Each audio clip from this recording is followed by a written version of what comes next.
매일 오전 11시 강한 녀석들이 옵니다. 안녕하세요. 권미란입니다. 현재 국내 주식이 지난 5년 평균 밸류에이션을 밑돌 만큼 싸다고 합니다. 현재 양대 시장의 종목들 PER과 PBR이 5년 평균치 아래로 떨어지면서 과매도 국면에 진입한 게 분명하다는 건데요. 6월 분기 배당을 받으려면 오늘까지 주식을 사야 합니다. 분기 배당 추정 예상 기준으로 해서 배당 수익률이 높은 종목 상위 종목을 보면 하나금융지주, 우리금융지주, 쌍용 C&E, LG유플러스 등이 있는데요. 이들의 6월 분기 배당 수익률은 1% 중후반이 될 것으로 예상되고 있습니다.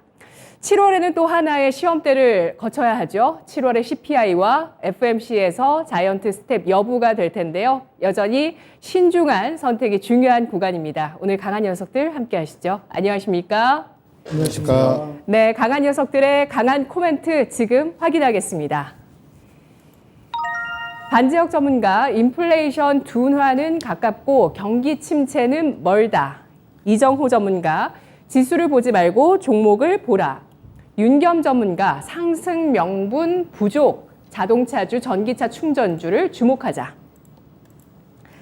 이 가운데서 오늘 반지역 전문가의 의견부터 확인을 해보겠습니다. 인플레이션 둔화는 가깝고 경기 침체는 멀다. 어떤 근거일까요? 네, 지난주에도 인플레이션에 대해서 말씀드렸고, 이제 물가가 곧 잡힌다. 근데 뭐 곧이라고 해서 뭐 내일 당장은 아니지만 한두 달 정도 보자라고 말씀드렸는데, 일단은 지난주 금요일 날 미국장이 굉장히 큰 상승을 나타냈습니다. 거의 지난주 일주일 내내 나스닥이라든지 S&P 또는 다우는 그 S&P 같은 경우는 뭐 8% 정도, 그 다음에 나스닥은 한 9% 정도 이렇게 일주일 내내 상승을 했습니다. 물론 어제는 조금 조정을 보여서 우리 시장도 그거에 영향을 받고 있는데, 그 금요일날 급등을 한 이유가 그러니까 기대 인플레이션이 좀 잡혔다는 이유로 해서 이제는 인플레이션이 잡히는 것이 아닌가라는 기대감 때문에 증시가 상승했습니다. 그래서 그동안 사실은 우리는 이제 인플레이션이 잡혀가고 그런 지표가 여러 군데 사실 좀 드러나고 있는데도 불구하고서 그런 점보다는 경기 침체로 바로 악재를 이어지면서 우리가 이제 지수 지난주에 굉장히 큰 낙폭을 있었습니다. 그래서 왜 우리가 이제 좋은 것은 보지 않고 계속 악재만 보게 되는 상황인데,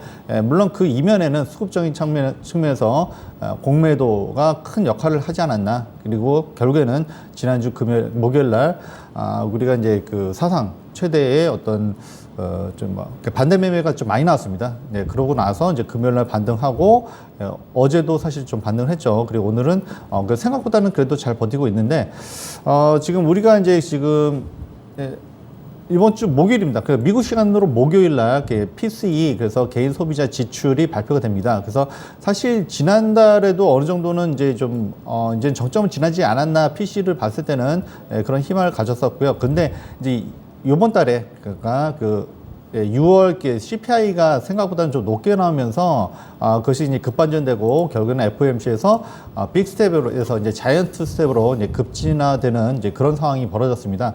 그래서 이제 그 6월까지는 사실 CPI가 그러니까 이제 5월 거죠. 5월 CPI가 싹 좋지 못했는데, 우리가 6월에는 그 6월 거는 이제 사실 뭐 7월에 발표가 됩니다. 그래서 이제 다음 달 13일, 14일 날 발표되는데, 뭐 그때를 좀 주목하게 될 것 같고요. 그래서 만약에 유의미한 그런 그 물가 상승의 어떤 이것이 이제 정점 찍었다라는 발표가 되면 증시에도 큰 호재가 될 텐데, 사실은 이미 이제 기대감이 있습니다. 그래서 지난주 금요일도 그랬고 이번 주도 그렇고 그 PC 이번 주에 있는 PC 발표가 있고 그다음에 다음 달에 있는 CPI 발표가 있고요. 그래서 제가 뭐 근거로 되는 것은 항상 우리가 뭐 말보다는 저 근거가 있어야 되는데, 지표는 사실 그런 지표가 많이 나오고 있습니다. 그래서 지난주에도 계속 제가 말씀드렸습니다.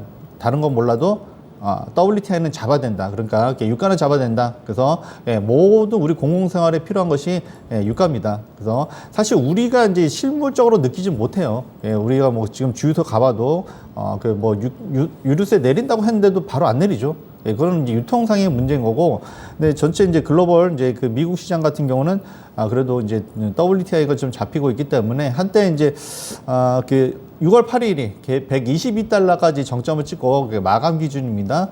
그러고 나서 현재는 이제 100달러에서 110달러 내로 요 사이에서 왔다 갔다 하고 있습니다. 그래서 물론 우리 뭐 투자하신 분들은 뭐 ETF 뭐 요거 인버스 이렇게 하신 분들 꽤 있으실 걸로 알고 있는데 어쨌든 122달러에서 정점 찍고서 그다음에 지금은 100달러에서 110달러. 요거는 사실 요번에 PC에서 반영이 될지는 모르겠지만 근데 다음 달 6월 CPI 그러니까 7월에 발표되는 CPI에서는 이것이 어느 정도 반영이 되지 않을까 이렇게 싶고요. 그래서 이제 유가가 잡히면 아무래도 전체적 물가가 내려갈 확률이 높고 그다음에 다른 이제 주요 원자재죠. 원자재 사실 요즘 우리가 이제 좀 테마군에서 원자재가 좀 많이 빠져 있습니다. 이유가 뭐냐면 가격이 많이 내려갔습니다. 그래서 구리라든지 알루미늄, 주석 같은 경우는 1년 전 대비해서 이때는 뭐 우크라이나 이전이죠. 훨씬 이전인데 이때보다도 가격이 더 내려갔어요. 네, 현재 그 가격이 내려가 있는 상황이고요. 그리고 예를 들어 2차 전지 원자재 같은 경우는 이제 아연이나 니켈 같은 경우는 사실은 뭐 1년 전보다는 좀 비싸긴 해요.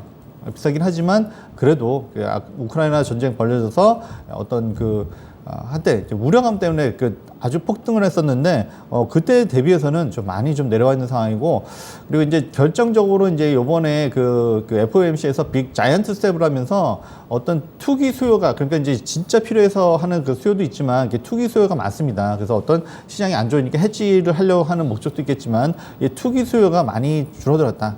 그러면서 지금 원자재 값이 계속 올라갈 거야. 이거 사실 기대 인플레이션이거든요. 근데 그런 것들이 이번에 자이언트 스텝으로 해서 그런 많이 꺾였습니다. 그래서 전반적으로 원자재 가격이 많이 내렸고 그리고 우리 실생활에서 가장 또 중요한 게 석유값, 유류도 중요하지만 사실 이제 밀가루라든지 식량자원이 굉장히 중요합니다. 그래서 그래서 이제 우크라이나 전쟁이 벌어지면서 이제 밀 관련된 종목들도 굉장히 많이 올라갔었는데요.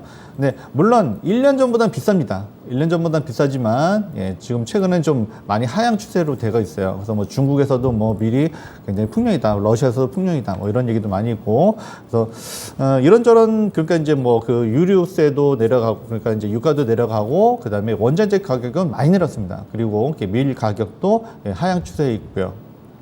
이런 걸로 봤을 때는 요번에 PC 발표도 이제 우리가 주목을 해야 되지만 다음 달 13일에 있는 그 CPI에서는 이것이 어느 정도 반영이 되겠다. 그러니까 5월 그러니까 6월에 발표된 5월물에서는 반영이 많이 안 됐어요. 올라간 것만 반영이 되다 보니까 우리가 사실 그때 CPI 쇼크가 왔죠. 그래서 갑자기 빅스텝에서 자이언트 스텝으로 가고. 근데 요번에는 이제 거의 이제 요거 이제 원자재 가격 또는 이제 이런 가격이 많이 조금은 하향 추세가 되면서 그래서 이제 6월 그러니까 7월에 발표된 6월물에서는 어느 정도 반영이 될 것이다. 이렇게 보고 있습니다. 그래서 이제 만약에 이제 이게 왜 중요하냐면 물론 우리가 물가가 중요한 건 당연하죠. 지금 우리가 이제 물가 때문에 많이 좀 힘들어 하시는 분들 많고, 진짜 많이 실물적으로 많이 느끼실 텐데, 물가가 잡힌다. 물가가 잡히는, 지금 금리를 인상한 이유가 뭡니까? 인플레이션 잡기 위해서 그런 거잖아요. 그죠? 근데 이것이 잡힌다라고 하면, 이제 아무래도 이제 7월 FOMC에서는 뭐 좀 더 진짜 확 누르기 위해서 이제 자이언트 스텝으로 계속 갈 수도 있고요. 아니면 자이언트 빅스텝으로 갈 수도 있고, 어쨌든 투기 수요는 일단은 많이 줄었다. 그래서, 워런 버핏이 이제 뭐 쉐보론이라든지 투자를 많이 했는데, 최근에 쉐보론 주가도 보면은 좀 많이 내려와 있습니다. 그래서, 만약에 지금 뭐 유가를 올리기 위해서 뭐 이렇게 한다라고 하면은, 바이든 대통령이 뭐 욕을 많이 먹고 있지만 그래도 현직 미국 대통령입니다. 싸우겠다는 얘기밖에 안 되기 때문에, 그래서 일단 투기 수요는 이제 많이 좀 진정이 된 것 같고요. 그래서 이제 이걸 더 누르기 위해서는 뭐 자이언트 스텝으로 갈 수도 있습니다만 어떤 금리적인 측면에서 이번에 자이언트 스텝 만약 간다고 하면 다음에 8월은 좀 금리 인상을 쉬고요. 그 다음에 9월, 11월, 12월 딱 3번 남았습니다. 그러면은 하반기에는 금리 인상이 조금은 좀 완화될 가능성이 좀 있기 때문에 그러면은 아무래도 이제 증시는 당연히 호재겠죠. 그래서 이번에 PC 개인 소비자 지출 아무튼 미국 사람이라고 하더라도 물론 미국 사람이라고 하더라도 아무튼 지금 같은 상황에서는 이제 소비를 조금 줄이는 좀 상황이 올 것 같고요. 그다음에 6월 그러니까 7월 발표된 6월 CPI에서는 이런 원자재 가격의 하락이 어느 정도 많이 반영이 됐다 이렇게 보고요. 그래서 사실 우리가 이제 지금 뭐 이런 사실 이제 증시에 보면 어떻게 호재가 될 수 있는 것은 보도를 많이 안 해요. 주말에도 보면. 굉장히 또 더 암울한 뉴스만 계속 내보내고 그럼에도 불구하고 어제 월요일은 좀 주가가 상승했습니다. 너무 좀 이렇게 좀 뉴스가 좀 편향된 듯한 느낌이 많이 나고요. 그러고 이제 만약에 CPI가 잡히고 이제 미국에서는 이게 반영이 좀 되고 있거든요. 또 반영이 되고 있고 그래서 이제 그렇게 물가가 잡히는 이제 신호가 보이면 이게 증시는 호재가 될 것이고, 물론 이제 뭐 기관이라든지 외인들은 이제 기다리고겠죠, 타이밍을. 예. 그래서 저희들도 우리 개인들도 이제 그거를 보면서, 그래서 너무 지금 경기 침체에 대한 우려, 사실 경기 침체가 온다고 하면 뭐 1년 뒤를 보통 얘기합니다. 뭐 벌써부터 왔다라고 얘기하는 분들 계시긴 한데, 예, 보통 1년 뒤이기 때문에 너무 1년 뒤, 물론 주식은 선반영이긴 하지만 너무 1년 뒤를 너무 예단해서, 그러니까 가능성이 있다라는 거지 진짜 그렇다는 건 아닙니다. 예, 근데 지금 주식 우리 주가를 보면 이미 다 반영이 돼 있어요. 이렇기 때문에 지금부터는 좀 자신감 좀 가지라, 이렇게 말씀 좀 드리고 있고요. 어쨌든 지금 네, 그리고 이제 또 7월은 또 실적 시즌입니다. 그래서 뭐 반도체 안 좋다 뭐 굉장히 우려감 굉장히 많았는데 경기 원래 순환되는 종목이다 보니까 안 좋았는데, 근데 실제로 보면은 뚜껑 열어보면 또 그렇지 않을 가능성이 굉장히 높거든요, 현재. 뭐 삼성전자도 그렇고요. 그러면 이제 그동안 이제 그 주식시장을 눌러왔던 그런 모든 논리가 너무 이제 좀 억지라는 얘기밖에 안 되거든요. 예, 그렇기 때문에 어쨌든 이제 실적 시즌도 대비를 해야 되고, 오늘도 뭐 사실 뭐 주가가 좀 오르니까 사실 우리가 좀 불안하죠, 지금 시장이. 예, 그럼에도 불구하고 잘 버티고 있다라는 점에서는 우리가 조금은 좀 그래도 긍정적으로 보자라고 일단 말씀드리고 싶습니다. 네, 외국인과 기관은 타이밍을 잡을 것이라고 보셨는데, 현재로서는 외국인 기관은 어떤 포지션인지 한마디로 말씀해 주실 수 있을까요? 일단은 어제 같은 경우는 이제 코스피가 좀 올라갔던 거는 이제 외인들이 좀 들어갔거든요. 환율은 내려가고, 그래서 이제 어떤 아직도 조금 재고 있을 겁니다. 왜냐하면 PC가 이번 주 목요일 날, 그러니까 이제 우리 시간은 금요일 날 반영되겠죠. 그래서 이제 좀 눈치는 보고 있는데, 이미 어느 정도 배팅은 좀 들어오고 있다 라고 보이고요. 그리고 이제 기관 같은 경우는 사실 지난주에 좀 배팅이 좀 많이 들어왔고요. 금융투자 위주로. 그래서 이제 지금은 우리가 너무 공포에 너무 짓눌려 있어서 사실은 좀 두렵거든요, 사실은. 예, 너무 진짜 많이 이제 두개 맞아가지고 겁은 나긴 하지만, 그래도 지금에서는 이것이 진짜 뭐 발목이 될지, 그리고 무릎이 될지는 저도 정확히는 알 수는 없습니다만, 네, 지금으로서는 너무 이제 지금 이제 주가는 좀 오히려 이제 기회다, 이렇게 보시는 게 낫지 않을까 싶습니다. 네. 네, 현재 연준의 자이언트 스텝 75bp 금리 인상 이후에 원자재 가격의 하향 조정 징후가 보이고 있다고 판단하고 있습니다. 투기적인 수요도 줄어들게 되면서 원자재 가격이 누려지고 있고, 미국장이 상승하는 움직임이 나오고 있다는 건데요. 7월에 빅스텝 한다면, 자이언트 스텝을 한다면 2.5%, 빅스텝을 한다면 그보다 좀 낮을 거고요. 이렇게 금리를 좀 높여나가면서 지금 기대 인플레이션율이 예비치보다 0.1%포인트 낮았다라는 점에 대해서 시장 화답을 했는데, 이 부분도 중요하게 보고 있습니다. 5.3% 나왔죠? 7월 CPI에 영향을 줄 수 있다는 판단입니다. 자, 세 분에게 질문해 보도록 할 텐데요. 지금 시장 물가만 잡히면 상승 탄력을 더 높일 수 있을 것이다. 맞다고 생각하시면 초록불이고요. 그렇지 않다고 보시면 빨간불입니다. 물가만 잡히면 시장은 더 올라설 수 있을 것이다. 1월장에 2600선을 깨고 내려갔다가 그 이후에 여러 달 동안 2600~700선에 대한 지지력을 테스트하다가 한 단계 더 낮아진 지금 시장이죠. 물가만 잡히면 2600 혹은 2700, 뭐 지수상으로 10% 이상의 상승이 되겠죠. 가능할 것이다라는 의견 있는지 확인해 보겠습니다. 반제역 전문가 이정호 전문가가 초록불 주셨고요. 윤겸 전문가 빨간불입니다. 물가가 잡혀도 해결되지 않는다는 의견이신데요. 윤겸 전문가님? 네. 물가가 쉽게 잡히겠습니까? 지금 상황에서는. 저는 그렇게 진단을 하고요.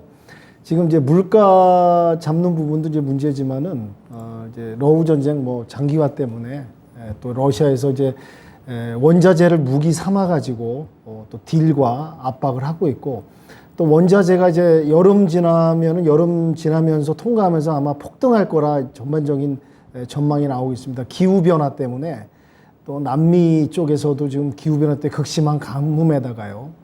또 지금 이게 지금 물가 원자재 이 상승이 또 뭐가 문제가 있냐면 기한 난민들 못 사는 국가들은 더 못 살고 더 어렵고 더 굶주리는 그런 또 이제 양극화 부분이 또 대두되고 있기 때문에 저는 근본적으로 지금 물론 물가가 빨리 잡혀가지고 인플레가 잡혀가지고 이제 시장에 증시의 호재로서 이제 도움이 되지 당연히 이렇게 됩니다. 근데 지금 냉철히 보아야 됩니다. 냉정해 봤을 때 물가 쉽게 잡히기 어렵다고 저는 그렇게 진단하고 있습니다. 네, 여름철 에너지 수요 증가세 과연 이거 괜찮겠느냐라는 생각인데요. 이정호 전문가님, 이번 주에 30일 현지 시간 30일에 PC 물가지수 발표 또 7월 13일 CPI 발표 있는데 여기서 물가만 잡히면 시장 올라설 수 있을까요? 네, 저는 올라설 거라고 보고 있고요. 근데 물가가 아까 얘기한 것처럼 쉽게 잡히지는 않을 거라고 저도 생각을 하고 있어요. 그래서 제가 지속적으로 얘기했던 거는 6월 말, 7월 10일 정도까지는 약간의 지수 상승세는 나올 수도 있다라고 지속적으로 해드린 이유가 바로 그런 이유 때문입니다.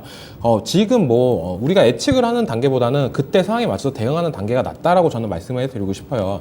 그러니까 그때 물론 물가가 잡힌다, 안 잡힌다 이걸 떠나서 그때 상황에 맞춰서 우리는 거기에 맞춰서 대응을 하면 된다라고 보고 있습니다.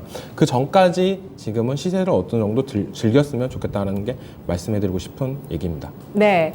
그리고 만일에 물가가 잡히게 된다면 시장은 화답할 것이라는 의견을 주신 거고요. 반지혁 전문가님은 물가 피크아웃의 조짐만 보여도 시장은 지금보다도 지금 2,400선이잖아요. 오늘 테스트를 하고 있는데 더 올라설 수 있다. 2,500, 2,600 이렇게 볼 수 있다고 생각하시나요? 간단하게 답변 주시죠. 네, 아까 충분히 말씀드렸습니다만 예. 물가 결국 그게 연준의 금리 정책에 영향을 주기 때문에 모든 게 연동이 되어 있습니다. 그렇기 때문에 지금 6월에 6월 그러니까 이제 7월에 CPI에서는 분명히 그게 좀 반영이 될 거라고 보고 있고요. 이제 그렇게 되면 그때 우리 증시에 좀 변곡점이 되지 않을까 이렇게 보고 있습니다. 예, 7월 FMC가 시장의 변곡점이 될 수 있다고 판단하고 있습니다. 오늘 강한 코멘트 이어서 두 번째 확인해 보시죠. 화요일장의 강한 코멘트 이 가운데서 윤겸 전문가 상승 명분이 부족하다. 자동차주, 전기차 충전주를 주목하자인데요. 오늘 이제 3번 3거래일째 상승을 시도하다가 좀 되밀리고 있습니다. 명분이 부족해서일까요? 저는 오늘 코멘트로 이제 상승 명분이 부족하고 이 와중에서 또 이제 찾아봐야 될 섹터는 찾아봐야 되니까 이제 자동차주라든지 이제 전기 충전 관련주를 좀 봐야 되지 않나 보고 있습니다. 어제 미 증시가 3대 지수가 모두 빠졌습니다. 그래서 이제 이틀 정도 상승하고 상승세를 릴레이를 이제 연결 못하고 멈췄는데요. 어제 그 내구재 발표가 있었습니다. 3년 이상 쓸 수 있는 그런 사용할 수 있는 품목들 지표가 나왔는데 한 0.7% 올랐습니다. 근데 이제 기업 활동 지수는 마이너스 17.7%로 나왔습니다. 기업 활동 지수가 적게 나왔다는 것은 이제 기업의 이제 제조 경기 부분이 이제 둔화되는 하락하는 그런 징조의 지표인데요. 그러다 보니까 이제 앞으로 이제 경기 하강, 경기 둔화에서 이제 침체로 갈 수 있는 어떤 신호탄이다라는 지금 해석을 하고 있습니다. 그러니까 그만큼 제가 이제 월요일장에서도 말씀드렸지만은 이 상승세가 저도 오래 갔으면 좋겠는데 오래 가지는 않을 거라고 좀 어느 정도 예상을 했었고요. 또 중요 발표되는 지표를 민감하게 시장은 받아들일 거라고 저는 어느 정도 말씀을 드렸습니다. 그러다 보니까 어제 같은 경우도 이렇게 미 증시가 중요 지표에 의해서 상승하지 못하는 불안한 장세를 좀 보이고 있다. 그리고 이제 내일 모레 연속해서 또 이제 지표들이 또 나올 것들이 있습니다. 근데 결코 이제 지표들이 좋은 실적이 지금 예상이 되지는 않는 상황이거든요. 그러다 보니까 이번 주 3일간에 있어서는 박스 내지는 눈치 보기 상승할 수 있는 모멘텀은 좀 부족하다. 아직 대내외적인 주변 모든 여건들이 뭔가 지금 보여지는 게 없지 않습니까? 어떤 기대감, 희망적인 메시지만 녹여가지고 그렇게 할 것이다, 이렇게 할 것이다라는 부분만 좀 반영될 수는 있으나 반발 매수, 저점의 기술적 반등이라고 저는 평가하고 싶고요. 또 국내 증시도 오늘 지금 체크해 보니까 코스피가 2,400이 이제 무너졌습니다. 물론 거기서 이제 왔다 갔다 하고 있는 상황인데 계속 눈치 보기 장세가 이어지고 있고 박스장이 연출되지 않겠느냐. 또 미증시가 또 올라가야지 우리가 따라가는 연동성이 있는데 미증시가 지금 어떠한 뚜렷한 뭔가를 보여주지 못하고 있는 장세다 보니까 그렇게 흘러가지 않을까 예상이 되고 있습니다. 그리고 누누이 말씀드렸지만 이제 이틀간은 상승하면서 외인의 이제 공매도 부분이 뭐 좀 약화된 부분도 있으나 오늘을 기점으로 해서 또 외인들이 어떤 카드를 끌지 또 공매도로 또 일관할지가 좀 걱정입니다. 지금 시중에 증시에 지금 떠도는 얘기가 뭐 여러분들 그 오징어 게임 뭐 프로 안 보신 분 없으실 거예요. 거기서 이제 오영수 역할을 하셨던 그 노인분께서 하신 명대사가 있죠. 이러다가 다 죽어 라는 멘트가 있는데 요즘 증시에 그 언론에 떠도는 그 유행어가 그겁니다. 이러다가 개미 다 죽어 라는 그 개미들의 원성, 기울어진 운동장에서 외인들의 이거 공매도로 일관하는 뭐 지금 호재도 없고 수익 낼 수 있는 뾰족한 거리가 없다 보니까 말씀드린 대로 외인이 포트폴리오를 갖다가 안전한 자산에 분산시키면서 국내 투입된 자금을 갖다가 뭐 환율이라든지 여러 가지 뭐 금리 역전 이런 부분 또 반대 매매가 나오다 보니까 이런 부분에서 이제 수익을 챙겨가는 게 아닐까. 계속 약세장에선 외인들의 공매도는 거셀 수밖에 없다. 그러다 보니까 이제 개인들이 원성에 아주 볼멘 소리가 지금 나오고 있는 상황입니다. 근데 이제 말씀드린 대로 이제 금융당국이 지금 뭐 나설 수 있는 상황도 아닌 것 같고요. 또한 그 MSI 그저 선진국 편입 지수 있죠. 예. 그 부분도 지금 뭐 특별히 지금 뭐 진입될 수 있는 사항도 아닌 거로 지금 판명이 되고 있거든요. 그러다 보니까 지금 혼돈의 장이고 지금 어려운 장이 연결되고 있는데 여하튼간에 이번 주를 금요일을 끝으로 또한 이제 분기점이 좀 나온다 보고요. 방향이 설정된다고 보는데 만약에 이번 주에 하락 국면으로 종료가 된다 그러면 하방이 좀 더 열려 있다라고 저는 보고 투자자 여러분도 여기서 지금 더 긴장하시면서 시장을 대응해야 되지 않나 그렇게 보고 있습니다. 그다음에 중요 일정으로는 이제 뭐 29일 날 미국 1분기 GDP가 나오는데 예상은 지금 마이너스 1.5 정도 나올 거라고 좀 보고 있습니다. 지표들이 썩 좋지가 않다고 한 얘기죠. 30일 날은 이제 중국 5월 그 제조업 PMI가 나오는데 지금 중국도 지금 어느 정도 정점을 찍어가지고 둔화세로 지금 이어지고 있답니다. 그래서 중국도 지금 내수를 살리려고 묻어내를 쓰고 있는데 상승할 수 있는 그런 피크 타임이 지금 오지 않아서 지금 중국 당국도 좀 골칫거리가 있고 좀 미국이 금리 올리니까 중국 증시에 또 영향이 있을까봐 좀 고민스러운 여러 가지 좀 복잡한 상황이고요. 1일 날 이제 우리나라 수출업 동향이 나오는데 수출입 동향이 나오는데 수출세가 좀 둔화되고 있습니다. 안타깝게도. 그리고 또 6월 소비자 물가 지수가 나오는데 지금 뭐 문제가 뭐 전기요금 인상에다 공공요금 뭐 인상에다가 4인 외식비가 지금 월 100만 원이 돌파했답니다. 지금 물가가 지금 치솟다 보니까 지금 이러다 보니까 지금 먹는 것도 편안하게 먹을 수 없는 또 생활의 그 필수인 그 공공요금까지 인상을 지금 뭐 내리 올리고 있다 보니까 참 이런 악재, 이런 불편한 소식을 전달하는 제 자체가 지금 상당히 좀 죄송스럽고 송구스럽습니다만 현실은 직시해야 된다. 현실은 분명히 냉철하게 봐야 된다는 부분을 말씀드리고 긴장하시면서 시장을 대응하시고요. 그다음에 제가 오늘 관심 섹터로는 자동차주. 현대 기아 실적이 지금 15조가 육박한다고 그러네요. 미국에서 뭐 워낙 불티나게 잘 팔리고 예전에 그 차와정 랠리 시리즈가 또 이어지지 않는가. 자동차의 시대가 지금 도래되지 않는. 그러나 지금 증시가 너무 지금 발목을 잡고 있다 보니까 그래도 이런 와중에 자동차주를 좀 관심 있게 관련 업체로 뭐 화신만도 우리 산업을 좀 보고 있고요. 어제 전기차 그 LG전자가 전기차 충전 시장에 또 뛰어들었습니다. 이제 그 인수를 기업을 인수해 갖고요. 망고 기업이 잠깐 생각이 안 났는데 그 기업을 갖다 100억 원에 애플망고죠. 100억 원에 인수해갖고 60% 지분 확보하고 이제 자회사로 두면서 진행하다 보니까 헬로비전 이제 충전기 사업을 또 충전 사업에 뛰어든 헬로비전 업체를 좀 유심히 봐야 되지 않나. 원익 P&E도 좀 보고 있고요. 이렇게 해서 어려운 시장이지만 또 관심 섹터로 보면서 양쪽에 양 날개로 균형을 잡아가시면서 보수적으로 신중하게 시장을 대응하시길 부탁드리도록 하겠습니다. 네. 네.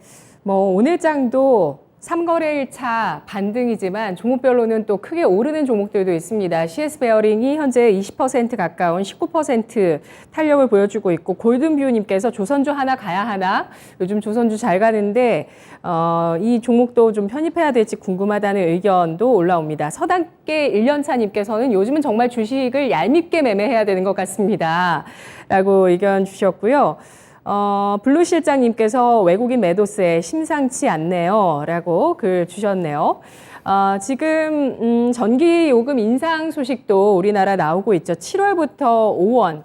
전기 요금이 인상됩니다. 이런 것들이 또 기업에 미치는 영향과 가게에 미치는 영향 주목되고 있고, 우리나라도 이 6월 물가가 6월 지나면서 이제 물가가 6% 돌파 가능성이 있다. 이런 얘기들 나오고 있는 상황이고요. 또 금리 인상도 한 차례 정도는 빅스텝이 나오지 않겠냐. 이런 의견들이 나오는 가운데 외국계에서는 3%까지 연말 금리를 내다보고 있는 상황입니다. 질문해서 또 답변 들어보겠습니다. 현재 시장 상승 명분이 부족하다고 생각하시면 빨간불 주시고요. 상승 명분은 충분하다고 보시면, 추가 상승의 명분이 충분하다고 보시면 초록불 주시기 바랍니다. 현재 시장 어떤 관점으로 볼까요? 상승 명분이 부족하면 빨간불, 추가 상승 명분 충분하다고 보시면 초록불, 반지역 전문가가 노란불, 윤겸 전문가 빨간불, 이정호 전문가가 초록불 주셨네요. 이정호 전문가님. 네. 저는 상승할 수 있는 모멘텀은 지금 어떻게 보면은 우리가 알고 있던 종목들이 가격이 싸졌다라고 하는 게 제일 첫 번째라고 말씀을 해드리고 싶고, 물론 하락세 요인들도 많습니다. 크다고 보고 있고요. 근데 그 중에서 제일 지금 어떻게 보면은 길게 봤을 때 지금 가격대, 삼성전자 기준으로 얘기를 해드리면 6만 원 미친데 이 가격대가 저는 결코 비싼 가격대는 아니다라고 생각이 들어요. 그게 지금 어떻게 보면 지금 매수를 할 수 있는 가장 큰 원동력이지 않을까. 네, 종목들이 많이 싸졌다. 그게 가장 큰 이유인 것 같습니다. 네, 과매도에 따른 반발 매수 그래도 시장에서 확인이 되고 있고, 저는 아까 오프닝 때 말씀드린 그 내용이 예상 밖이었어요. 지난 5년 사이에 평균 밸류에이션보다 현재 양대 시장 종목군들의 밸류에이션이 더 낮은 종목이 94% 정도 있다고 합니다. 그러니까 대부분 지난 5년 밸류에이션보다 더 낮다. 실적은 그래도 또 올라섰는데 밸류에이션 낮다라는 판단들, 과매도라는 점은 충분한 시장의 추가 상승 동력이라는 의견인데요. 그렇다면 반재혁 전문가님 노란불 주신 이유는요? 네, 뭐 신중하게 봐야 되는 거는 일단 맞고요. 네, 그거는 맞는데 일단은 네, 지금 뭐 아까 뭐 PC도 말씀드렸고 다음 달에 13일입니다. 뭐 조금 지금 시간이 좀 있습니다만 이게 CPI에서는 분명히 물가가 정점을 찍었다는 것은 어느 정도 좀 나오지 않을까 이렇게 예상을 보고 있습니다. 그래서 네, 6월 CPI 예상치는 어느 정도일까요? 지금 시청자분께서 궁금해하시는데 일단 지난달에 나온 5월 CPI는 40년 만에 최고를 기록했죠. 그러면서 8.6% 5월 CPI가 나왔는데 6월 CPI 어떨까요?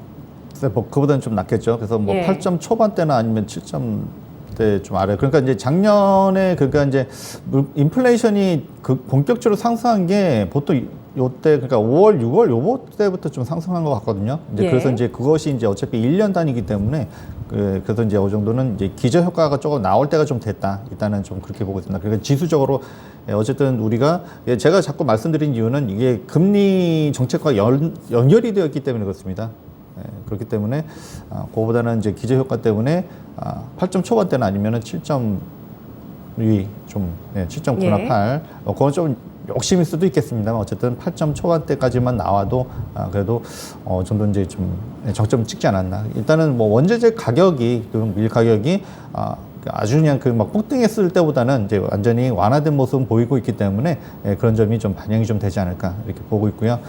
그리고 이제 뭐 이렇게 우리 이정호 전문가님께서 말씀하셨다시피 지금 실적이 그러니까 모든 악재를 더했다고 하더라도 실적은 좀 7월에 대비를 해야 된다고 말씀드렸습니다. 그래서 그동안에 물론 또 안 좋은 지표도 나와요. 그러니까 좀 침체와 관련된 그런 지표 아까 우리 또 윤겸 전문가님도 말씀하셨다시피 그런 지표도 나옵니다. 그래서 이게 무엇을 보냐는 건데 저는 이제 그렇습니다. 일단은 뭐 낙관론자하고 부정론자가 있는데 부정론자는 명예를 얻는다라고 얘기를 합니다. 그래 내 말이 맞았어. 근데 긍정론자는 물론 틀릴 수도 있습니다만 예, 그 나중에는 이제 돈을 얻는다고 하더라고요. 그래서 예, 여러분 무엇을 예, 원하실지 예, 그거를 좀 선택하셨으면 좋겠고요. 그래서 지금은 물론 어제까지만 해도 그게 잘 올라가다니 어제도 조마조마했겠죠. 근데 오늘도 좀 잘 올라가다가 좀 이렇게 빠지니까 또 힘이 빠지고 막 이런 거는 좀 어쩔 수 없습니다. 사람이기 때문에. 그렇지만 지금은 어쨌든 지금 이 가격보다 내려가면 일단은 기회라고 일단 보시는 게 낫지 않을까 이렇게 싶습니다. 네. 네, 신중하게 보시되 그래도 이 자리에서 좀 기회를 좀 보자. 만약에 여기서 더 꺾이면 분명한 어떤 기회다. 이렇게 말씀드리고 싶습니다. 네, 오늘 반재혁 전문가와 윤겸 전문가 의견 엇갈리거든요. 항상 그랬어요, 항상. 윤겸 전문가님은 지금 시장이 좀 과도하게 희망적으로 좀 끌고 나가려는 그런 의도적인 움직임이 있다고 보셨고, 반재혁 전문가는 반대로 또 의도적으로 비관론 쪽에 묶어놓으려는 그런 시각이 있다. 이렇게 공매도 시각이 원래 엇갈리게 판단하고 그렇거든요. 계시는데요. 지금 시각은 이제 공매도의 입장을 너무 반영한 것이 아닌가. 그리고 지난주 금요일에도 그러니까 지난주 주말에 뉴스 많이 나오잖아요, 그렇죠? 그래서 이제 주간 정리하고 또 새로운 주에 대해서 얘기하는데 너무 부정적인 논조가 일관돼 있어가지고 이건 너무 진짜 이건 좀 문제가 있다. 예, 제가 뭐 그런 얘기까지 했습니다, 사실은. 이건 너무 한쪽으로만 얘기하기 때문에 그래서 제가 자꾸 긍정적인 얘기를 하는지 모르겠습니다만 너무 한쪽으로만 얘기를 하니까 이제 그거는 양쪽으로 다 봐야 되는데 어떻게 한쪽으로만 보냐. 이런 생각이 좀 많이 들더라고요. 네, 알겠습니다. 양쪽 다 보니까 정말 결론 내리기 힘든 그런 시점이 지금이지 않을까라는 생각인데요. 자, 어떨까요? 그러면 오늘 사야 될지 팔아야 될지 강한 코멘트를 통해서 확인해 보겠습니다. 마지막 강한 코멘트는 이정호 전문가의 지수를 보지 말고 종목을 보라 라는 의견인데요. 어떤 내용일까요? 네, 요즘 시장이 참 어렵습니다. 원래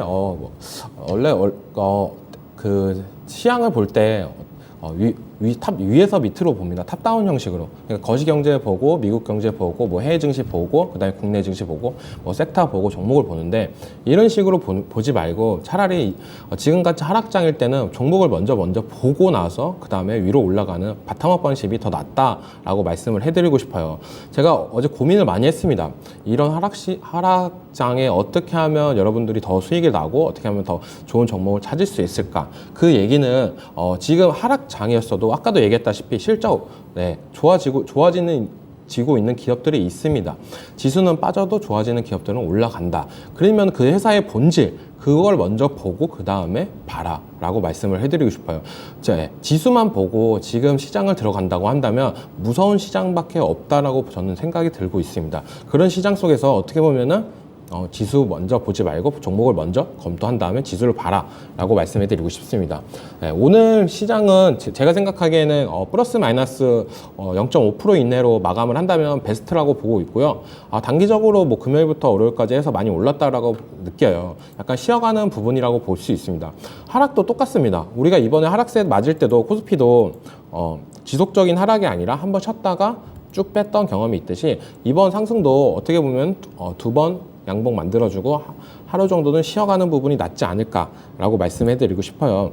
그리고 지속적으로 제가 말씀해드리는 코스피 2500 그리고 코스닥 800선은 아직까지 단기선으로 유지 가능하다라고 말씀해드리고 싶고 제가 저번 주부터 계속 얘기했던 것 같아요. 곡물사료, 가스, 정유, 재건 쪽은 계속 눈여겨봐야 되고 순환하고 있다라고 말씀해드렸고 에너지 장세가 오늘 연출도 되고 있어요.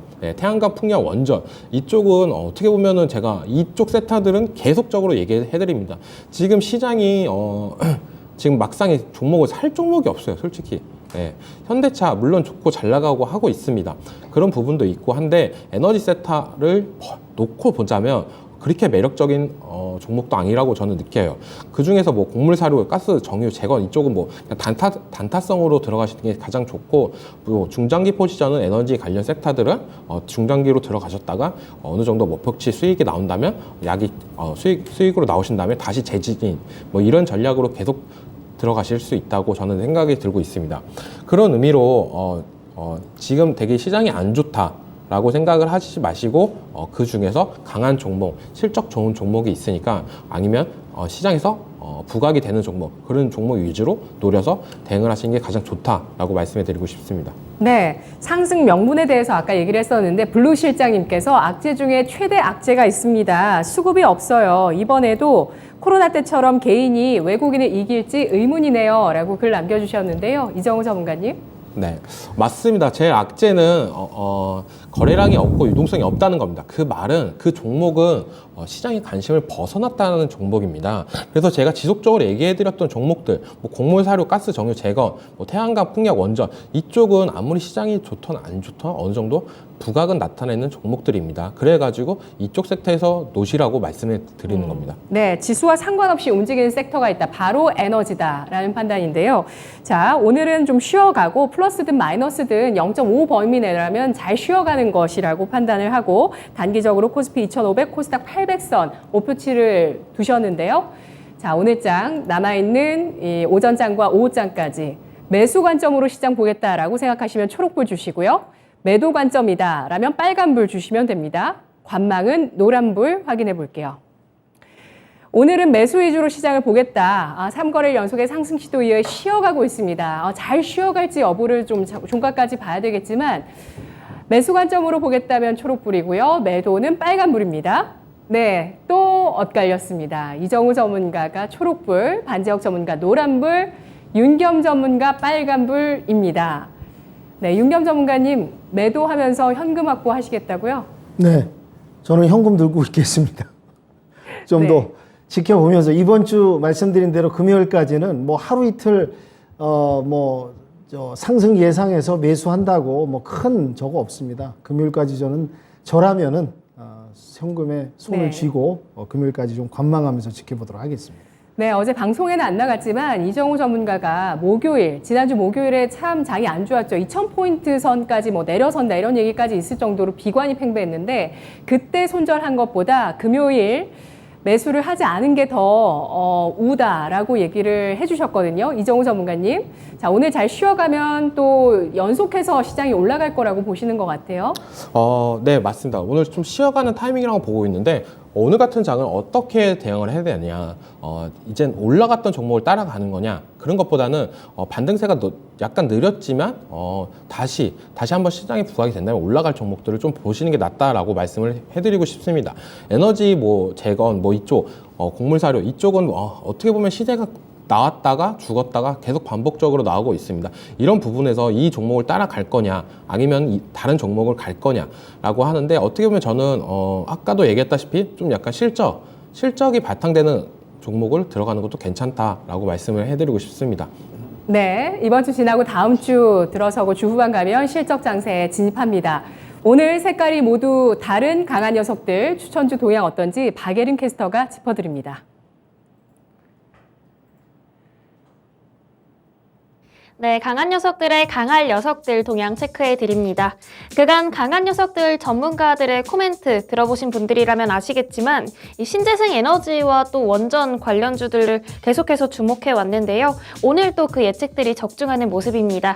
유럽발 훈풍에 신재생 에너지 돋보이는 상승 흐름을 나타냈고 또 윤석열 대통령 나토 일정이 시작되면서 원전 세일즈 기대감의 원전주들도 상승 흐름을 나타내고 있습니다. 강한 녀석들은 그저 오르는 종목이 아닌 두 자릿수의 수익률 끌어올리는 종목들만 제시해드리고 있습니다. 오늘도 또 두 자릿수의 수익률을 기록한 주인공을 소개해 보도록 할 텐데요.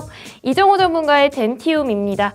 덴티움 매수가 76,700원에 시작해서 86,000원까지 수익률 12% 조금 넘는 상승률을 끌어올렸는데요. 덴티움은 어제 10% 직전까지 올라온 상태였기 때문에 제가 순위에 변동이 생기지 않을까 하고 조심스럽게 예측하기도 했는데 오늘 3% 가까이 추가 상승세 보이면서 이렇게 12%가 조금 넘는 수익률을 기록했습니다. 이렇게 덴티움으로 이정우 전문가가 단독 2위에 올라서게 됐는데요. 이정우 전문가의 종목 다시 한번 체크해 보도록 하겠습니다. 이정우 전문가 S퓨얼스를 시작으로 오늘의 덴티움까지 총 5개의 종목으로 티켓 5장 획득한 상태입니다. 현재까지 티켓 획득 현황도 체크해 보도록 하겠습니다. 네, 아직까지는 유세벽 전문가가 견고한 흐름을 이어가고 있습니다. 단독 선두 총 티켓 8장으로 앞서 나가고 있는데요. 오늘 순위에 변동이 생겼죠. 이정우 전문가가 총 티켓 5장으로 공동 2위에서 단독 2위로 순위에 변동이 생겼고 윤겸 전문가와 반재혁 전문가가 각각 티켓 4장과 3장으로 이렇게 총 티켓 보유 현황까지 짚어봤습니다. 강한 녀석들 순위에는 또 어떤 변동이 생길지 마치 지금의 시장처럼 예측할 수 없는 상황입니다. 앞으로 또 순위 변동 어떻게 바뀔지 함께 지켜봐 주시고요. 오늘의 강한 녀석들은 또 어떤 종목들이 있을지 지금부터 확인해 보시죠. 네, 이정우 전문가가 윤겸 전문가를 남겨놓고 추월에 나갑니다. 덴티움 두 자릿수 수익률이 나왔는데요. 이정우 전문가님 12% 수익률 축하드립니다. 네, 감사합니다. 예, 티켓 먼저 네. 또 명찰에 달아주시고요. 셀프 수여입니다. 네, 덴티움 어떻게 지금 볼까요? 예. 덴티움 같은 경우는 어떻게 보면 실적 때문에 들어간 부분입니다. 아까 채팅창 보니까 실적 보고 들어갔다가 시간 낭비하는 종목들이 발생한다라고 얘기가 나왔는데, 예, 맞습니다. 실적 보고 들어갔다가 시간 낭비하는 종목들 많이 있습니다. 근데 이런 종목들을 어떻게 찾아야 되냐면, 리포트를 약간 유심히 많이 보면 좋습니다. 왜냐면 기관들이나 이런 부분에서 실적이 좋고 괜찮은 종목들을 끌어올리기 위해서 리포트나 이런 부분이 많이 나오고 좀 자극적으로 나오는 종목들이 있습니다. 그 중에서 제가 캐치했던 종목이 바로 덴티움이라는 종목이었었는데요. 네, 이렇게 너무 실적이 좋다고 생각을 하는데 못 가는 종목들, 그런 거를 잡는 방법은 리포트를 좀 더 분석을 많이 해보면서 어떻게 자극적으로 나왔냐 안 나왔냐, 약간 이런 걸 보시는 게 약간 팁이라고 말씀해 드리고 싶습니다. 네, 알겠습니다. 덴티움은 그러면 지금 리포트 효과 덕분에 신고가를 경신합니다. 이런 장의 신고가라니 저평가 우량주 매수님께서 글 주시기도 하셨는데요. 얼마까지 보유할 수 있을까요? 덴티움 목표가는 99,000원까지 말씀해 드렸는데요. 그 정도까지는 저는 좀 더 상승세가 나오지 않을까라고 보고 있습니다. 어떻게 보면 시장에서 지금 오스템 임플란트가 잘 못 가고 있습니다. 임플란트 하면은 오스템 임플란트였는데 그 이유는 뭐냐? 오스템 임플란트가 어떻게 보면 시장에서 개인 투자자들한테 배신을 했다라고 저는 생각이 드는데요. 그 이유가 횡령이나 이런 문제 때문입니다. 횡령이나 그런 이슈 다음에 회사에서 보여줘야 되는 퍼포먼스가 부족하다라고 저는 느끼고 있습니다. 주주 친화 정책이든지 뭐 그런 부분이 액션이 떨어지기 때문에 저는 약간 임플란트 수요나 이런 부분이 덴티움으로 쏠리지 않을까라고 생각을 하고 있습니다. 네, 알겠습니다. 입산솔은 프루고님께서 지금은 길목 매매를 해야 할 것 같습니다. 아까 실적 중 의견을 남겨주신 분인데요. 자칫 이렇게 시간 낭비, 기회비용이 있을 수 있는 실적주 투자, 리포트를 활용하자는 전략 확인해봤습니다. 덴티움 이정호 전문가의 종목 알아봤고요. 이어서 오늘 오전장 끝나기 전에 봐야 할 세 가지 종목 화면으로 보시죠. 반제약 전문가 태웅로직스, 이정호 전문가, 윤겸 전문가, LG 헬로비전입니다. 라이벌 구도가 아주 명확하게 형성되지 않나 싶다가도 이렇게 종목으로 또 대동단결을 두 분께서 해주시네요. LG 헬로비전부터 볼까요? 이 종목에 대한 관심이 이번 주에 좀 높은 것 같더라고요. 윤겸 전문가님. 네, 오늘 LG 헬로비전을 추천드리려고 가져왔습니다. 이제 LG 전자가 예전에 이제 태양광 산업이라든지 그다음에 이제 휴대폰 사업을 갖다가 이제 다 아픔을 겪고 다 정리를 했죠. 그래서 이제 신사업 먹거리 쪽에 이제 어떻게 진출할 것인가 고민하다가 최근에 이제 애플 망고라는 이제 충전기 기술력이 뛰어난 기업을 갖다 인수를 했습니다. 이제 100억 원대 인수를 해가지고 지분을 갖다 60% 확보하고 이제 자회사로 편입을 시키면서 이제 어차피 2차 전지 전기차 시장이 커지다 보니까 충전기 요새 충전소가 부족하지 않습니까? 이제 충전기 시장이 당연히 따라오면서 커질 거라는 그런 기대감과 시장을 이제 내다보는 이제 그런 계획에 의해서 LG전자가 이제 애플망고를 인수를 했고요. 그에 따라서 이제 그 수혜주인 이제 LG 헬로비전, 예전에 LG 헬로비전이 인터넷 사업을 위주로 진행해 오다가 이제 최근에 들어서 전기차 충전 통합 서비스를 갖다가 이제 도입을 해가지고 주가도 상당히 많이 이제 저점에 와 있는 구간이고요. 월봉상 봐도 잠깐 이제 월봉상 보면서 말씀드리겠습니다. 2014년 2월경만 해도 이제 최고가 2350원을 달렸는데 현재 보시면은 이제 2020년 3월 코로나를 기점으로 해가지고 상승을 좀 했다가 2021년 6월 재차 하락했다가 현재는 5,600원대에 와 있는데요. 앞으로 이제 어차피 이제 LG 헬로비전이 충전기 통합 서비스를 이제 먼저 했고 또 LG전자가 애플망고 충전 전문 기업을 갖다 인수하면서 그에 따른 이제 수혜주로서 기대감이 예상이 되고요. 그다음에 LG전자 같은 경우 매출액 보시면은 그래도 매출액이 뭐 감소하는 그런 단계는 아니고요. 꾸준히 증가하고 있습니다. 전년 동기 비해서 11% 늘었고 영업이익도 전년 동기 비해서 27% 증가했고 당기 순이익도 늘어나는 거기에 비해서 이제 주가는 약간 이제 저점에 와 있다. 저점 뭐 물론 약간 위인데요. 그렇게 평가하고 싶고요. 재무 비율도 뭐 유동 비율 한 128%, 그다음에 이제 부채 비율 한 119%. 뭐 재무 구조가 아주 좋고 탄탄하고 볼 수는 없지만은 이제 이 매출과 이제 신사업 부분 LG전자가 또 진출을 해서 그 관련 이제 관련주로서 같이 또 이제 그 충전기 사업 부분을 같이 진행할 수 있는 수혜주로서 평가가 되고요. 그래서 충분히 앞으로는 성장할 수 있는 가능성이 좀 있다고 좀 보고요. 중기적으로 봤을 때도. 그래서 현재가에서 진입하신다면 목표가는 한 7,000원 정도, 1차 목표가는 7,000원 정도 예상을 하고 있고요. 손절가는 한 5,200원 정도 내려온다면 좀 정리하셨다가 다시 보시는 게 어떨까. 그러니까 이제 추천주 말씀드리지만 또 투자자분들이 관심이 있으시다면 또 분석을 더 하시고 디테일하게 방송 시간에 이제 전달한 내용이 짧다 보니까 세밀하게 면밀하게 분석하셔서 접근하시면 어떨까 해서 추천 말씀드리도록 하겠습니다. 네. LG 헬로비전 본업은 유선방송업 그리고 또 통신업이죠. 이 초고속 정보통신망 사업을 합니다. 그래서 우리 인터넷이나 또 집에 케이블 연결하실 때 가입하시기도 하는 그런 사업자인데요. 이정우 전문가님, 본업 이거 맞죠? 네, 맞습니다. 예. 네, 맞습니다. 성장 모멘텀으로 시장에서 좀 앞으로 더 올라갈 수 있을까요? 일단 네. 부각 한번 받았습니다. 저도 어떻게 보면 부가 설명을 좀 할게요. 윤경 전문가님이 다 말씀해 주셨는데, 어떻게 보면 제가 실생활에서 좀 어떻게 보면 힌트를 얻었던 종목이라고도 생각이 들고 있습니다. 지금 제가 살고 있는 아파트에서 전기차 충전 확층 관련해가지고 뭐 주민투표도 일어나고 있고 그런 부분에 액션을 취해지고 있습니다. 그 이유가 뭐냐라고 제가 좀 찾아봤을 때 이번 연도 초에 법안이 나왔어요. 원래는 신축 건물에만 나왔었는데 기축 건물에도 전기차 충전소를 확충을 해야 되는 법안이었는데 그게 바뀌면서 신축에는 5% 정도 그리고 기축에는 2% 정도의 전기차 충전소를 추가로 설치해야 된다는 법안이었습니다.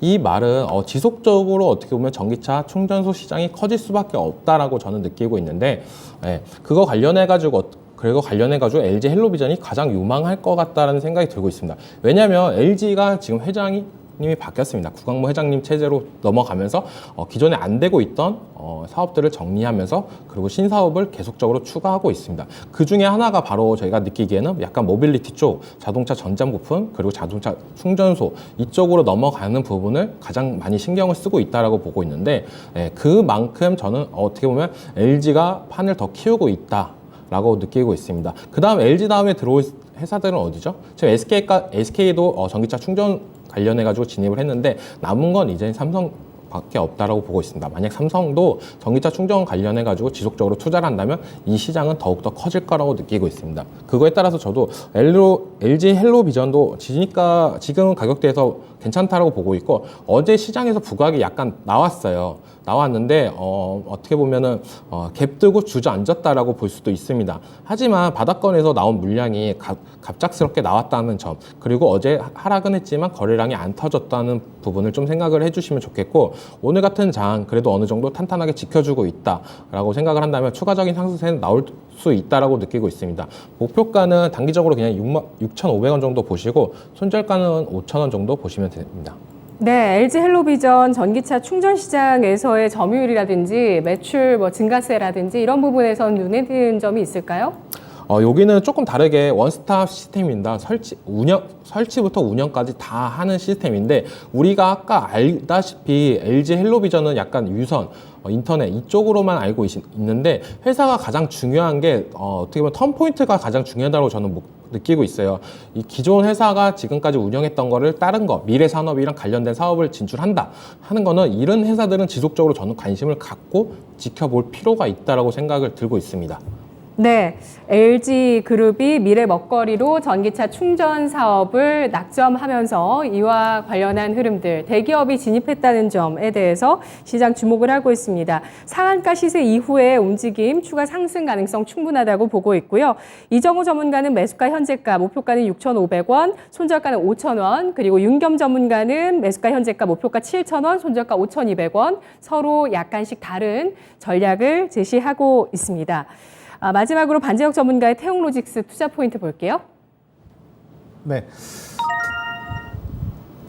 태용로직스는 이제 여러분들이 이제 무상증자를 통해서 이렇게 상한가도 갔었던 종목이고요. 그래서 이제 이 이후로 뭐 로터스라든지 이제 그 무상증자만 했다 하면 이제 상한가를 많이 갔던 이제 그것의 어떤 단초가 됐던 종목입니다. 그래서 우리가 태용로직스를 이전에 아셨던 분들이 많지 않은데 이제 무상증자를 통해서 굉장히 좀 핫하게 올라왔던 종목인데 차트를 보시면 일단은 이제 쭉 올라갔다가 다시 한번 이렇게 반등을 기미가 보이고 있고요. 그리고 이제 해운업이 뭐 보통 우리가 HMM 많이 알고 계시는데 HMM 대한해운 이런 종목들이 있는데 굉장히 좀 심플하게 올라갑니다. 올라갈 때 쭉 올라갔다가 내려갈 때 쭉 빠졌다가 다시 올라갔다가 내려갔다. 근데 이제 최근에 지난주 금요일 날, 월요일 날 좀 반등이 나왔습니다만 이 해운 쪽도 사실은 이제 이런 이제 흐름이 이어지고 있거든요. 그리고 지금 뭐 오늘 조금 조정을 받고 있는 종목들도 있지만 해운업 쪽은 사실 그렇게 나쁘진 않습니다. 그래서 유지해주고 있고, 그리고 이유가 뭐냐?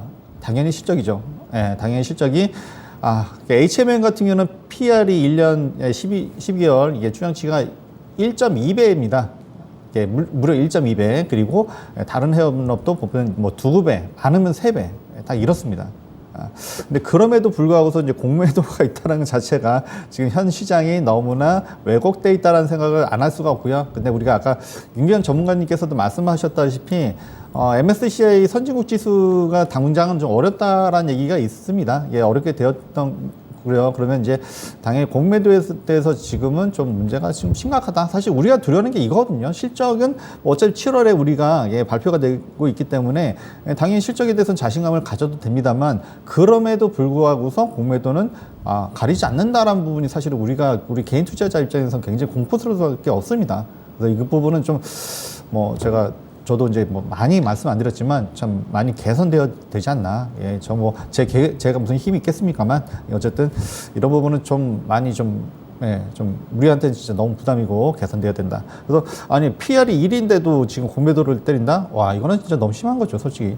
그리고 태용로직스 같은 경우는 이제 1분기 실적 작년보다도 굉장히 좋아졌고요. 그리고 2분기 실적도 아마 실적이 또 더 잘 나올 것입니다. 그걸 아직은 추정치가 아직 안 나오고는 있습니다만, 뭐 일단 실적으로는 뭐 PR 1배, 2배 이렇습니다. 그리고 해운업의 어떤 이제 최근 차트를 보면 심플하게 올라갔다가 내려갔다, 다시 올라갔다 내려갔다. 그래서 연속 이틀, 그러니까 120선에서 유지해주고, 그래서 이제 반등이 좀 나온 부분이고요. 그리고 오늘도 뭐 전체 시장에 비해서는 그렇게 나쁘지 않다. 아까 뭐 4%까지 올라갔다가 다시 이제 보합권 내려왔는데요. 뭐 시장의 움직임에 따라서 하는 거는 좀 어쩔 수 없는 부분이 있습니다만, 그래서 좀 다시 이런 흐름이 나올 수 있을 것 같고요. 그래서 뭐 어쨌든 일단은 시총이 좀 2천억대 아직 가볍기 때문에 PER 2배짜리입니다. 그렇기 때문에 좀 더 강한 흐름이 나올 수도 있는 부분도 있고요.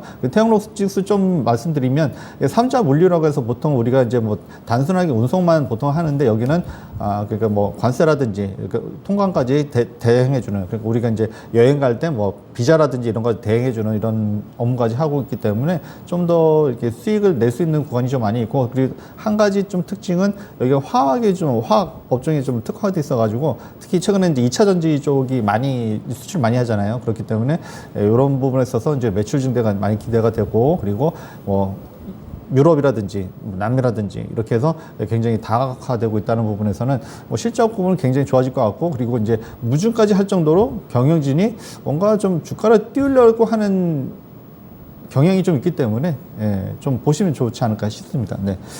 그래서 일단 그리고 최근에 보니까 이제 개관하고 외인 수급이 계속 들어오고 있고요. 그래서 저희가 이제 손 놓고 있고 이건 더 이상 안 돼라고 이렇게 손 놓고 있는 종목 보면 어느새 보면 이제 기관하고 외인들이 수급을 하고 있다. 그 실적이 당연히 되니까 당연히 이렇게 들어온다고 보시고요. 그래서 이제 매수가는 지금 뭐 5,400원 제가 지정을 했습니다만 5,400원 예, 말씀드리고요. 목표가는 조금 높게 물론 뭐 6,000원대만 돼도 이제 뭐 차익 실현하실 분이 많으시겠지만 일단 목표는 7,000원 좀 드리고요. 예, 손절가는 4,900원 드리도록 하겠습니다. 네, 태용로직스 공매도 안 잡힌다는 시청자분 의견 계시는데요. 네, HMM 얘기예요, HMM. 아, HMM 네, 얘기셨군요. PR 1배인데 예. PR 1배 1.2 추정치가 그럼에도 불구하고 공매도가 네네네. 뭐 20% 30% 이렇게 나오더라고요. 이거는 진짜 예, 너무 아니, 좀 심하지 않나? 태용로직스 얘기해 주셨으면 태용로직스 좋겠습니다. 2,000원이기 때문에 아직은 아니에요. 네. 알겠습니다. 자, 여기까지 마무리해 보도록 할게요. 세 분의 강한 녀석들이었습니다. 고맙습니다. 네, 지금까지 투자 판단에 도움드릴 수 있는 내용들 확인해 봤고요. 다만 주가의 상승과 하락을 보장하지는 않습니다. 지금까지 오전장이었고요. 오후장에 뵙겠습니다. 고맙습니다. 수고하셨습니다.